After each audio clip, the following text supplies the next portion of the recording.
I'm in red form, in a red state, such a red case on a red song. In a shared space with my shareholders, cause we share a bond. Spiritual healthcare, that's real self-care, you won't care for. I got my Mets hat on to the back. Y'all already know where we going with the stats. Any artist that's talking garbage and try to curse us, y'all follow a wave and do whatever's current. I follow his ways, I know my turn is coming. Welcome to New York Giants Full Access. Add it to the cart and we got you. And that's it, man. Go purchase Big Pat Sports Talk merch and support the family, man. And welcome to Big Pat Sports Talk. Thank you for your support. What's going on YouTube, Instagram, Twitter, all platforms? Welcome to another episode of New York Giants Full Access with your boy Big Pat Sports Talk. And today's subject is, will Brian Dabol take over play calling duties from Mike Kafka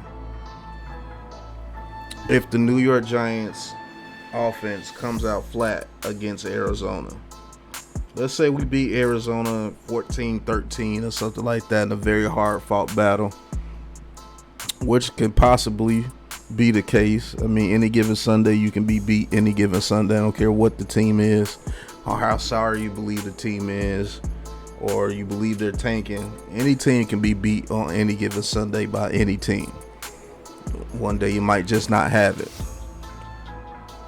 So let's just say the offense comes out flat again against the Arizona Cardinals and we struggle mightily.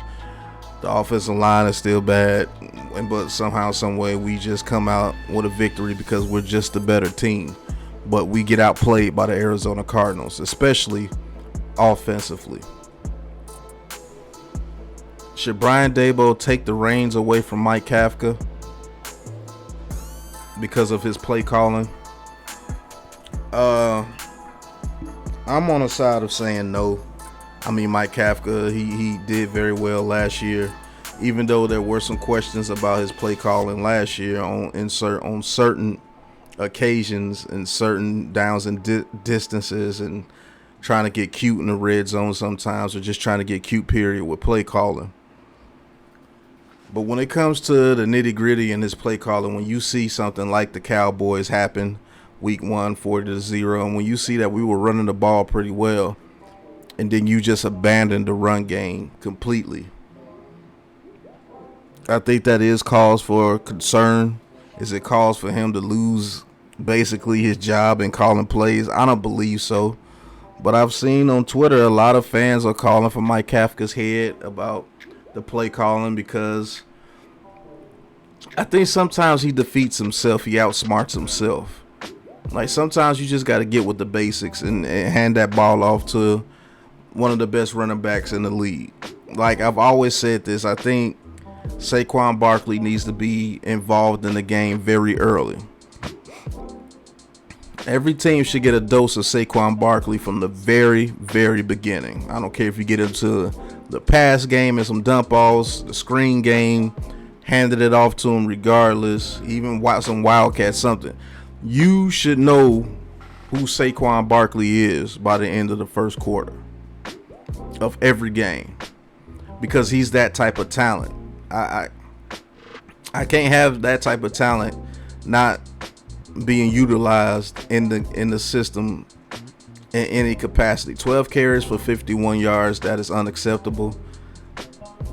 I mean, he was averaging over 4 yards a carry, so why not give him the ball more when you see your offensive line is struggling in the pass game? I don't want to call it arrogance or bullheadedness. I don't know what you want to call it, but sometimes Mike Kafka is like, I'm going to scheme these plays up, and we're going to pass this ball on you regardless. Now, the question is, does Brian Dabol have any part of that? Does Brian Dabol have any part of the play calling when it comes to Mike Kafka, or does Mike Kafka have free reign? That's what we have to, investigate and on this aspect. We have to investigate how much influence does Brian Dabol have on the offensive game plan every week, which I know he has some influence. Is it that he comes up with the first 15 plays that are scripted, and then he lets Mike Kafka do his thing, or is he in Mike Kafka's ear the whole game, or does Mike Kafka have free reign over the whole offensive game planning from the scripted to the end, or does he have complete control after scripted? We don't know, so you really can't draw a conclusion on why this person should be stripped from calling plays or this person should be calling plays, because you have to do some research, and I am going to do some research on how involved is Brian Dabol in the play calling. Did Mike Kafka abandon the run game because Dabol told him to?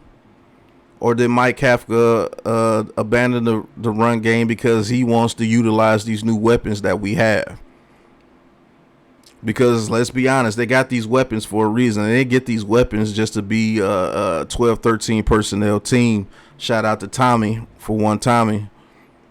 He's always talking about the 12-13 personnel, but they didn't get these weapons like Waller, bring back Slayton, Paris Campbell, Hodgins, and all these new weapons that they brought this year, Hyatt, to be a 12-13 personnel team again, running 3 tight end sets, because we had no choice last year. So how much of an influence does Brian Dabol have on the play calling during the game? I understand that he has influence over the game plan. Every head coach has influence over the game plan, whether it's defense or offense. But when it's mid-game, who's making those calls? We know Mike Kafka's making the calls. That's obvious. But whose influence is more? Does Brian Dabol just sit back and let Mike Kafka do his thing? Or is Brian Dabol in his ear saying, hey, get some pass plays in there. Let's not run the ball too much more. Let's pass it. And then Kafka chooses the pass plays to run. We have to see. Is it like a Andy Reid type thing where Andy Reid takes over the play calling? Well, we have a situation like that here in New York. Because Mike Kafka was up for head coaching jobs for a reason. Wasn't because he was just some lackey to Brian Dabol. He actually had a huge part to do with the passing game and the offense in general.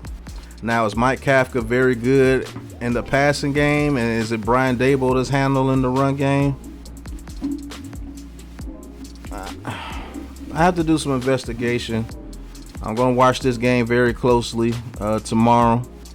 And I have to watch some more of the post-game interviews to get a little bit more information. Just reading body language and seeing if it's cap or if he's telling the truth. I got to do a little bit more research on this before I say Brian Dabol should just take the play calling from Mike Kafka.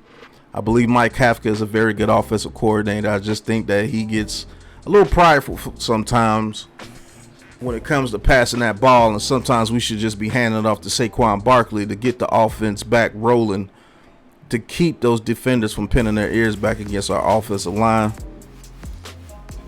But he's the professional, he's the coach, he knows what he's doing, so we have to trust Mike Kafka going forward, but it doesn't mean you can't question what's going on. So there's a lot of investigations that are going to be held this year with Big Pat Sports Talk. I'd like to thank you guys for watching. Hit that like button, hit that subscribe button, hit that big blue join button, and join the Big Blue crew and talk your talk with Big Pat Sports Talk. And until the next episode, until the investigations go through, you know what it is, man. Peace.